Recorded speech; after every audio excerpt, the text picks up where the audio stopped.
without looking at their income, which is going to become increasingly easy because we have all this biotechnology, information, all this ability based on social science to predict how much income people make based on things we can observe about them. The more redistribution is going to be possible without us having to pay the costs of reducing growth. And consumers' decisions in financial markets are very bad, typically, and we can really improve those if we have computational systems that can centralize and do those decisions for consumers better than they can do for themselves. So many of these changes, even though they sound socialistic, and they are socialistic, are happening in the marketplace today. They're being supplied by the market through institutions like Google and Netflix and so forth. But at the same time, they erode the value of the market because they require centralized systems, monopolistic systems, rather than decentralized ones. And that's why Google has become so big. So Marx famously argued that capitalism would be its own undoing. And I think that that's to some extent true, but in a very different sense than Marx meant it. It was all about information. And what's happening with Eric's problem is going to be happening all throughout areas of the economy in the coming years. So, yeah, Neil. If people are willing to pay a premium for choice, can the central planner actually calculate that in? So the idea is Yeah, I mean, the central planner will spend exactly as much on making you feel like you're making a choice as you're willing to pay for that, because that's the optimal thing, right? And Google does a lot to make you feel like you're making a choice. It does exactly as much of that as is optimal, right? Because that maximizes your utility and maximizes the chance you'll continue to use Google in the future. And an efficient central planner would do the same.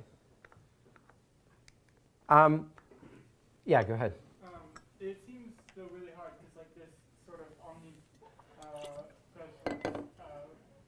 social planner, you need to know everything. And so maybe you can figure out preferences or even intelligence or something, but new innovations, in order to really know where the new innovation and who's going to develop it, he needs to basically already know what the innovation is going to be, or have some incredibly good way of predicting where it's going to come from. Yeah, I mean, and how do you know what the new innovation is? You know it because there's something in your mind that's taking the sensory input of the world and translating that into innovation. You could just present the computer with a new innovation, and then it could decide how much it's worth. Well, there would still be some rents you need to give people, but not very many actually, and you can give them in perfectly efficient ways. And as long as I could figure out your potential to generate innovations, that would be fine, because I would just charge you for that up front, and then you would generate your innovations along the way to earn your keep, which would be or you would go to a forced labor camp, right? Yeah, Stig. You'd have to be omniscient to accomplish a lot of these things.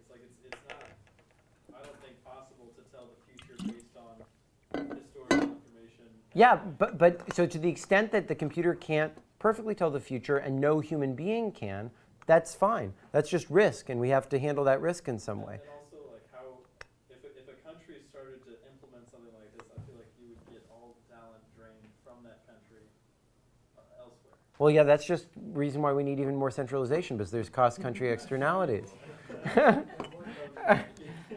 Let me finish up the lecture, and we'll shoot the shit a little bit more afterwards. Okay, so we're used to, in our society, I think, taking as self-evident the value of liberty. But John Stuart Mill, who was a great economist, took a different perspective. What he said is that actually the value of liberty is not so obvious that it has to be justified. So why, Jim, does John Stuart Mill, in this part of On Liberty I had you read, why does he say that parents sort of gradually over time give children more freedom? Well, children are not identical with their parents, so they're going to grow up and have their own goals and tastes, and so parents need to give them a little bit, as they grow up and are able to do more things for themselves, need to give them the freedom to realize their own. Yeah, so the way I'd put that in terms of information is that your parents might have different preferences than you have. But the thing is that as you grow up, you get more and more private information about yourself and your abilities and your needs and so forth. And the only incentive-compatible mechanism your parents can do is to increasingly give you freedom as you grow up. Now, if your parents knew everything about you, they wouldn't have to do that. they could solve the differences between your and their preferences without delegating to you the authority to make decisions for yourself, right? So it's really that the child over time comes to know themselves better. And in fact, this is the way that intuitively we always talk about growing up. You know, your parents will say, well, now you know best, right? And before they'd say, I know best, because you didn't have this information about yourself, or there was a conflict between our preferences. So over time, you come to have more private information and your preferences get more aligned, and so you delegate more to the children. When you're younger, you don't do that. And the idea that, you know, at some point you just become an adult and then you're completely free. This is kind of completely absurd, right? I mean, the way that anyone thinks about anything is, well, I should probably let that person have freedom because they know a lot about themselves that I don't know. But we might also have conflicts in preference, so I might want to have some control over them. And that's exactly how society, I think, should think about any individual. So the goals of society for a child are usually quite different from the parents, but the parents, I think we're paternalistic towards parents too, because, you know, if we think about it, the parents know more about their children's situation than we as a government might know, but we don't necessarily have the same goals for their children that they do. In fact, they may have goals that are different from the children's goals, and the children's goals are more similar to ours. So we might want to intervene in the family to make sure, say, that a child isn't abused. When there's too much of a conflict, we don't allow that, but we might allow some scope for corporal punishment because the parent might know better, etc. So the relationship that we as society have to parents is really the same as parents have to child. It's just a matter of a degree depending on who has how much information, right? So liberty broadly is valuable to the extent, and only to the extent, that there's special knowledge that's held by individuals. And thus, we shouldn't really take individuals' preferences as determining what we want for them, which is the way that revealed preference is. Instead, we should take it as maybe giving us some information that's useful to us as a society for planning better based on that.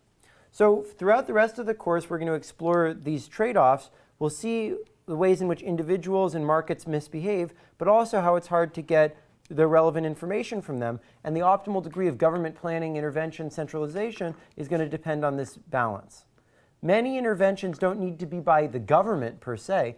In fact, the role of the government is sort of, in my book, somewhat irrelevant. The key question is whether we want more centralization or more decentralization. Most of these governmental things you could delegate to some private monopolist, and it would be effectively equivalent to having the government do it. The key point is how resources are allocated and the trade-offs. And most of these trade-offs are quantitative, not qualitative. We shouldn't just give people total freedom at some point and have them be totally managed beforehand. Over time, and in different circumstances, we should have more centralization or more decentralization. And so the key question is, how much should we delegate to who and when, depending on who has what information? And that's what the coming weeks will try to tune you into these questions. The goal will be to try to beat out of you the ideological reactions that you might have against socialistic things or whatever.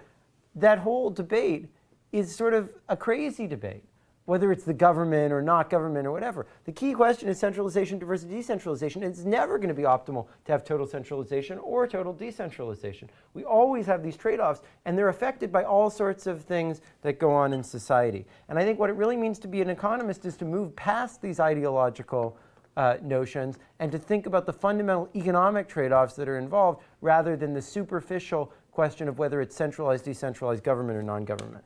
And to make sure that I beat out of you these ideological preferences, I'm going to play for you a song as you leave class, which should be, it's in French, but it's much prettier in French, but it has English subtitles, so you can read those if you don't speak French. Oh.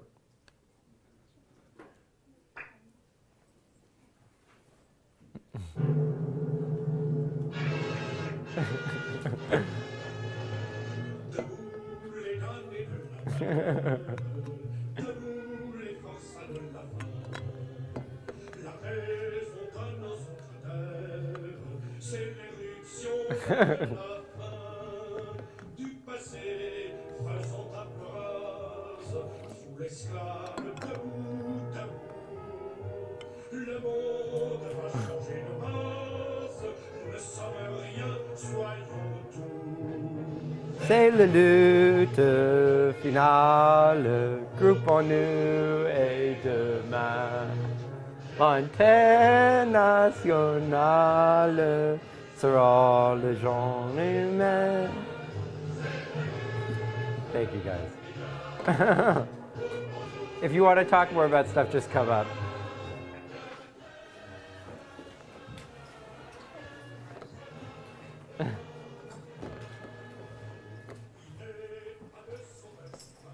Yeah. Yes, absolutely. Are you an undergraduate or a graduate student? Undergraduate. Did you do the first problem set? No. Okay, we'll have to figure out what to do about that. You can talk to the TA. Maybe we'll like drop your first problem set or something like that. Yeah. I mean, I could, Or at least maybe down, not weighted as negatively as it would be for just getting 0. Yeah. Bitcoin. What? Bitcoin. Yeah, I have heard of Bitcoin. It's So quite I worked at interesting. Coin Lab this summer. Oh, really? Yeah. So what's Coin?